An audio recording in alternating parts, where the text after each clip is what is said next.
Kantor Kompleks Kraft Kuala Lumpur. Kompleks Kraft Kuala Lumpur yang dibina pada tahun 1996 bercirikan seni bina Melayu Terengganu merupakan kompleks kraft pertama di Malaysia. Lokasinya yang terletak di tengah-tengah bandar Kuala Lumpur iaitu di Bukit Bintang yang terkenal sebagai kawasan beli belah utama bagi pelancong seperti Pavilion Kuala Lumpur, Fahrenheit 88 dan Lot 10 menjadikannya sesuai sebagai pusat kraft setempat. Terdapat pelbagai tarikan menarik yang berkonsepkan pemasaran, pendidikan dan pembudayaan yang boleh dilawati pengunjung. Antaranya, butik karya neka, muzium kraft, perkampungan kraft dan perkampungan pelukis. Muzium kraft yang berkonsepkan pendidikan memaparkan pameran-pameran jenis kraft di Malaysia serta sejarahnya dan diorama teknik pembuatan kraft tradisional tersebut. Pameran adik guru kraft dan tokoh-tokoh kraft turut dipamerkan sebagai tanda penghargaan negara terhadap sumbangan mereka kepada industri kraft negara. Terdapat 8 pameran dipamerkan di aras 1 dan 13 diorama dipaparkan di aras 2. Pameran khas Songket yang dinamakan Ratu Kain, Kemegahan Warisan Negara memaparkan karya-karya tenunan tokoh kraft negara dan adik guru kraft Songket di Malaysia dari tahun 1992 sehingga tahun 2016. Pameran ini dipaparkan adalah supaya pengunjung dapat mengenali serta menghayati kecantikan Songket dan sebagai tanda penghargaan negara terhadap semua pihak yang terlibat dalam memartabatkan tekstil negara di persada dunia. Bahan, motif serta teknik tenunan yang digunakan dalam penghasilan karya tenunan Songket tersebut turut dinyatakan. Selendang, kain sarung dan kain pasang serta set pakaian wanita dan lelaki seperti baju kemeja, samping, baju kurung dan sut antara karya tenunan yang dipamerkan. Hai semua, nama saya Yo. Hari ini saya akan memperkenalkan kraft anyaman orang asli yang didapat di Kompleks Kraft Kuala Lumpur. Selain itu, saya juga akan memperkenalkan teknik-teknik yang digunakan serta motif yang terdapat pada kraft anyaman tersebut. Yang pertama, yang ini merupakan baku besar yang berasal dari negeri Perak. Ia dihasilkan daripada daun mengkuang dengan menggunakan teknik anyaman asas. Anyaman tersebut juga mempunyai motif geometrik pada permukaannya. Seterusnya, ini merupakan tikar yang berasal dari negeri Perak. Ia juga dihasilkan daripada daun mengkuang dengan menggunakan teknik anyaman gadas. Ia juga mempunyai motif geometri pada permukaannya. Seterusnya, ini juga merupakan tikar yang berasal daripada negeri Pahang. Ia juga menggunakan daun mengkuang dengan menggunakan teknik anyaman kelaria. Selain itu, motif yang terdapat pada permukaannya merupakan tapak itik. Oleh itu, melalui pameran ini, mahasiswa dapat mengenal pasti jenis-jenis kraft anyaman orang asli serta teknik dan motif yang digunakan untuk membuat kraft anyaman tersebut. Bagi bahagian seterusnya, saya akan memperkenalkan jenis-jenis kraft anyaman Semenanjung Malaysia serta teknik dan motif yang digunakan dalam kraft anyaman tersebut.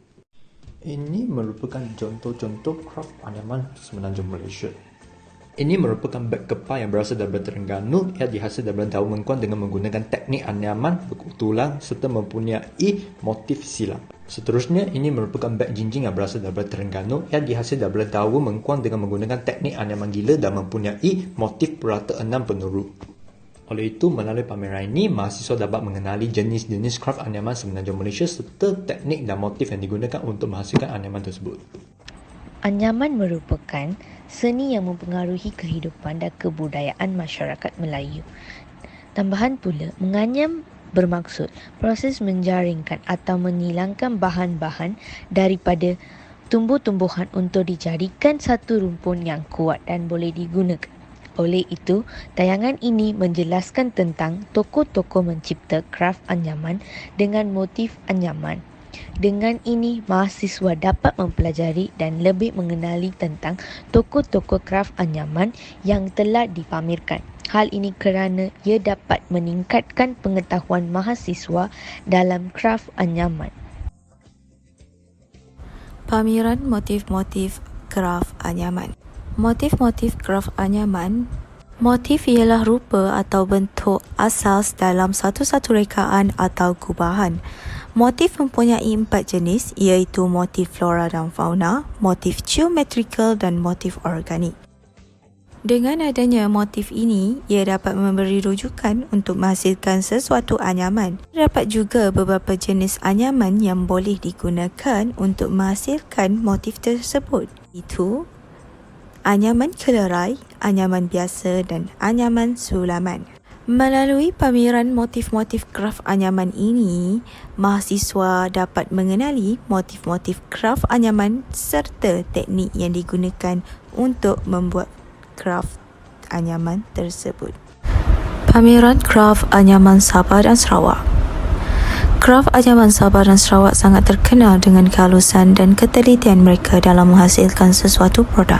Selain itu, bahan dan alat yang digunakan untuk membuat anyaman juga ringkas kerana mereka hanya menggunakan bahan sumber alam semula jadi yang dikutip atau diambil di dalam hutan.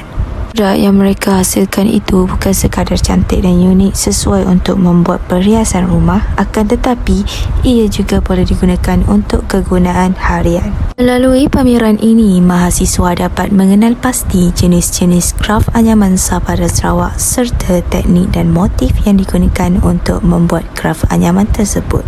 Pameran Adiguru Kraf. Adiguru Kraf adalah pengiktirafan yang diberikan oleh kraf tangan Malaysia kepada tukang-tukang kraf yang mempunyai tahap kepakaran yang tinggi dalam bidang penciptaan dan pertukangan produk kraf yang mempunyai identiti tempatan. Pengiktirafan Adiguru Kraf mula dilaksanakan oleh Perbadanan Kraf Tangan Malaysia yang bertujuan untuk memulih dan memelihara kemahiran dan kesenian kraf tangan tempatan ke arah kelestarian industri kraf tangan. Sejak tahun 1987 hingga 2020, Kraf Tangan Malaysia telah memberi pengiktirafan kepada 60 orang artisan berdasarkan kriteria yang telah ditetapkan. Antara adiguru kraf ialah Ishak bin Kasim, Cik Isa bin Cik Samad, Hajah Habibah binti Zikri dan ramai lagi. Jadi, melalui pameran ini, pelajar dapat mengenali tokoh-tokoh kraf tangan tempatan yang berusaha mengekalkan warisan kraf negara agar terus terpelihara untuk tatapan generasi yang akan datang. Pameran yang seterusnya ialah wow. Perkataan wow dikatakan berasal daripada perkataan kerajaan Melayu Patani daripada Thailand. Terdapat pelbagai jenis wow yang dipamerkan di pameran ini, antaranya ialah wow bulan, wow merah, wow puyuh, wow kapal dan pelbagai lagi. Labu sayung merupakan produk kraf tembikar tradisional yang diusahakan di Mukim Sayung, Kuala Kangsar, Perak. Cara penghasilan sayung adalah yang pertama dengan menyediakan tanah liat dan membentuk labu sayung menggunakan tangan di atas pinggan ayan yang diputar-putar. Labu sayung kebiasaannya diterap dengan pelbagai motif dan reka corak flora atau gorisan ringkas pada permukaannya. Kemudian, labu sayung dibakar di atas bara secara terbalik dan ditutup dengan daun pisang, daun kelapa ataupun tikar. Labu yang telah dibakar dimasukkan ke dalam sekam padi untuk mendapatkan warna hitam pada permukaan labu. Kemudian, bahagian bawah atau tapak labu disapu dengan dama untuk menghalang air daripada meresap keluar. Labu dibiarkan seketika dan dibersihkan sebelum digunakan. Terdapat pelbagai reka bentuk labu sayung, antaranya labu licin, labu gelogo, labu pandai, labu bocong dan labu telah. Melalui pameran ini, mahasiswa dapat mengetahui asal-usul dan teknik pembuatan labu sayung yang unik serta jenis-jenisnya. Seni kraf anyaman rombong merupakan salah satu kemahiran tangan yang dihasilkan daripada daun mengkuang dengan menggunakan teknik anyaman gila. Keunikan anyaman rombong terselah dengan reka corak dan reka bentuk yang variasi seperti bujur telur, potong wajik, segitiga, segi empat dan juga bulatan. Rombong berfungsi sebagai bekas serbaguna dan kebiasaannya terdapat dalam set susunan 3 atau 5 biji dengan bentuk yang sama tetapi berlainan saiz. Diorama ukiran kayu. Ukiran kayu merupakan seni menyobek permukaan papan atau bongkah kayu untuk mencorakkan sesuatu motif. Bahagian permukaan kayu dilakar sebelum diukir dengan menggunakan teknik seperti ukiran layar, tebuk tembus, separuh tembus dan kerawang. Bentuk yang diukir selalunya diolah dalam bentuk simbolik daripada motif flora, fauna, geometri, kaligrafi dan kosmos. Dalam video ini kita dapat melihat alatan yang digunakan untuk mengukir kayu. Justeru animasi menarik melalui filter Instagram turut disediakan di booth pameran. Melalui pameran ini, mahasiswa dapat mengenal pasti alatan ukiran kayu dan motif-motif seni ukiran kayu.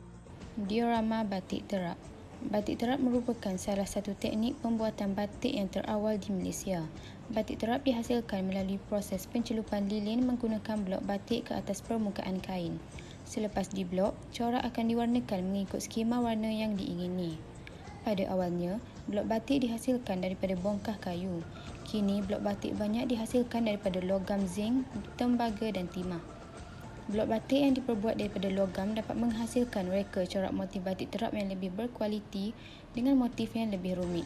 Kebanyakan reka corak batik terap diadaptasi daripada unsur alam semula jadi yang diolah sebagai motif abstrak, geometri dan realistik. Jadi, dengan adanya pameran ini, pelajar dapat mengenal pasti peralatan yang digunakan untuk menghasilkan batik terap, sekaligus dapat mempelajari teknik penghasilan batik yang berkualiti. Tenunan pua pula merupakan tenunan ikat losing yang memaparkan identiti, adat dan budaya suku kaum Iban di Sarawak. Warna yang sinonim dengan tenunan pua ialah perang kemerah-merahan, biru tua dan merah yang dihasilkan daripada bahan dan sumber semula jadi. Motif paku pakis, engkarung, buaya, figura manusia dan ilham melalui mimpi mempunyai nilai estetika budaya dan unsur mistik yang tersendiri. Selain digunakan dalam upacara adat istiadat dan keagamaan, ia juga sesuai dijadikan sebagai pakaian tradisional. Kemahiran menenun kain dastar dipercayai berasal dari Kota Batu ataupun nama dia Kota Bota di Filipina dan telah dibawa masuk melalui Kampung Merabau di daerah Kota Belud, Sabah. Kain tenunan dastar merupakan pakaian kebesaran suku kaum Bajau. Ia menggabungkan benang kapas pelbagai warna untuk menghasilkan reka corak yang terdiri daripada motif tumbuhan, haiwan dan juga geometri. Warna dasar kain tenunan dastar adalah hitam, manakala reka corak pula berwarna merah, jingga, kuning, hijau dan juga putih. Kain dastar biasanya ditenun 100 cm persegi dan mengambil masa sebulan untuk disiapkan. Diorama tenun Pahang. Kemahiran tenun Pahang ini berasal dari Riau atau Sulawesi yang dibawa masuk pada abad ke-16. Identiti unik kain tenun Pahang adalah yang pertama, motif sepit udang iaitu garisan halus di tepi kain dan yang kedua ialah corak beragi. Corak tenun Pahang biasanya berkotak-kotak, bercorak jalur berdiri dan jalur melintang. Bahan yang digunakan adalah seperti pelenting buluh, torak kayu, benang sutera atau benang kapas. Kain tenun Pahang telah dimasyhurkan sebagai tenun Pahang Diraja pada 8 Mei 2006. Melalui diorama ini, mahasiswa dapat mengetahui asal-usul tenun Pahang, bahan yang digunakan dan juga dapat melihat dan mengetahui identiti unik kain tenun Pahang. Tenunan songkek. Tenunan songkek merupakan lambang kehalusan seni tenunan Melayu yang dihasilkan melalui proses menjaring benang losing dan benang bekain. Perkataan songkek berasal daripada perkataan menyungkit iaitu teknik menyungkit benang losing dengan menggunakan bilah-bilah lidi atau libu. Hal ini bagi tujuan menghasilkan reka corak atau sulaman pada kain tenunan. Motif, reka corak dan ragam hias yang terdapat pada tenunan songkek memaparkan identiti masyarakat Melayu. Melalui pameran ini, mahasiswa dapat mempelajari seni tenunan songkek dan sejarahnya, maka dapatlah kita kaitkannya dengan identiti masyarakat Melayu.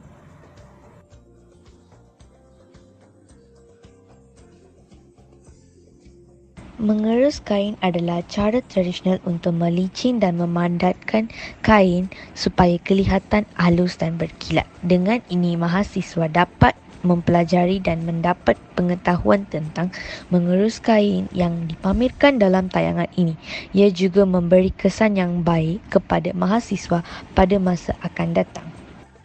Seni kraf pertukangan besi merupakan seni kemahiran dalam menghasilkan senjata dan peralatan kegunaan harian yang telah berkembang sejak zaman Kesultanan Melayu. Antara produk kraf besi yang dihasilkan termasuklah keris, parang, pisau dan lembing. Pandai besi merupakan gelaran kepada mereka yang terlibat dalam proses pertukangan besi. Pandai besi ini akan membakar dan menempa besi berulang-ulang kali sebelum dibentuk mengikut saiz produk yang diperlukan. Lepa dan besi merupakan dua contoh yang digunakan semasa proses pertukangan besi berlangsung. Melalui pameran pertukangan besi ini, mahasiswa dapat mengetahui bagaimana senjata pada zaman dahulu dicipta. Mahasiswa juga dapat melihat sendiri contoh-contoh beberapa pertukangan besi yang telah dicipta pada zaman dahulu.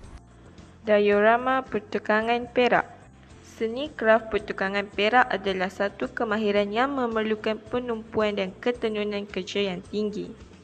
Produk perak terbahagi kepada 3 jenis iaitu barang kasar seperti peralatan rumah, barang filigri dan barang perhiasan ikatan permata. Produk filigri dihasilkan dengan menggunakan teknik pitalan dawai sesuai bagi penghasilan produk perhiasan diri dan cenderamata.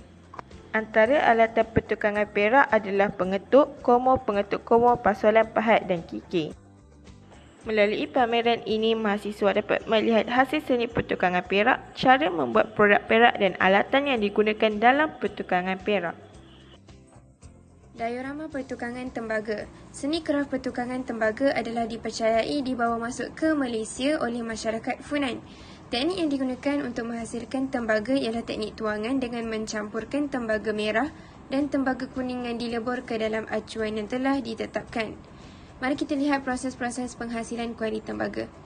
Yang pertama, membuat acuan utama. Kemudian, membuat acuan lilin.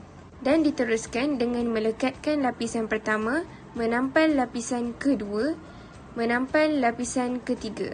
Kemudian, menyediakan salur tuangan, penghapusan lilin, melebur tembaga, penuangan cairan logam, pembuangan acuan tanah dan akhir sekali terhasillah kuali tembaga. Ini adalah AR video yang menunjukkan salah satu daripada proses pembuatan tembaga. Ini adalah meja larik dan ia turut digunakan dalam penghasilan tembaga. Melalui diorama ini, mahasiswa dapat mengetahui teknik yang digunakan, proses-proses penghasilan alatan tembaga dan melihat hasil pertukangan tembaga. Wayang kulit ialah persembahan patung kulit daripada pelbagai watak mitos yang dimainkan oleh dalang dengan menggunakan konsep cahaya dan bayang. Patung kulit dihasilkan dengan menggunakan belulang yang dijemur, dibersihkan, dikikis dan dikeringkan serta dilekat reka corak lalu ditebuk menggunakan peralatan pisau dan pahat kecil. Ini merupakan beberapa contoh patung kulit yang mempunyai pelbagai bentuk dan saiz yang terdapat di dalam Muzium Kraftangan Kuala Lumpur. Ketika persembahan wayang kulit berlangsung, muzik-muzik akan dimainkan bersama-sama untuk memeriahkan lagi suasana. Ini merupakan beberapa contoh alat muzik yang digunakan dalam persembahan wayang kulit. Antaranya ialah gong, canang, gendang, serunai dan gedombak. Melalui pameran wayang kulit ini, mahasiswa dapat melihat sendiri contoh-contoh patung kulit yang digunakan, juga dapat mengetahui bagaimana langkah-langkah patung kulit dihasilkan. Keunikan Kompleks Kraf Kuala Lumpur disulami dengan aktiviti yang ditawarkan melalui gabungan elemen seni dan pendidikan yang diterapkan pada setiap produk pelancongan. Alami sendiri pengalaman menghasilkan produk kraf di perkampungan kraf dalam seni pembuatan batik, seramik, logam dan pewter. Pengunjung yang datang ke perkampungan ini dapat menyaksikan bagaimana karyawan seni menghasilkan hasil seni berimejkan Malaysia dari pelbagai medium, gaya dan bentuk. Ia diterjemahkan melalui kanvas, teknik syatan maupun potret dan setiap hasilnya memberikan satu santapan jiwa yang menarik. Selain mempelajari seni syatan, mahasiswa juga boleh berinteraksi serta menyaksikan karyawan seni berkongsi idea dan ilham serta mengembangkan idea kreatif mereka. Perkampungan Pelukis mempamerkan karya-karya pelukis yang bergiat aktif di dalam industri seni negara. Keunikan Perkampungan Pelukis dapat dilihat melalui setiap galeri mempamerkan karya pelukis yang berbeza, di mana galeri tulip memaparkan karya-karya serta biodata pelukis negara yang terkenal di Malaysia, iaitu Encik Amiruddin Arifin. Melalui Perkampungan Pelukis, pengunjung dapat mengenali pelukis-pelukis negara serta dapat menemu bual dan bertemu dengan mereka secara berhadapan. Melalui galeri tulip, pengunjung dapat menemu bual serta bertemu dengan Encik Amiruddin Arifin. Butik Karyanika merupakan pusat utama jualan kraft tempatan di mana pengunjung boleh mendapatkan pelbagai jenis kraft tangan asli yang dibuat oleh adik guru kraft Malaysia. Terdapat pelbagai produk kraft tempatan yang boleh didapati oleh pengunjung sebagai hadiah atau cenderamata seperti perhiasan rumah, beg bakul anyaman dan perhiasan yang digunakan dalam majlis-majlis istimewa. Selain itu, pengunjung juga boleh mendapatkan pakaian tradisional atau set pakaian batik dan songket di butik Karyanika pada harga yang berpatutan.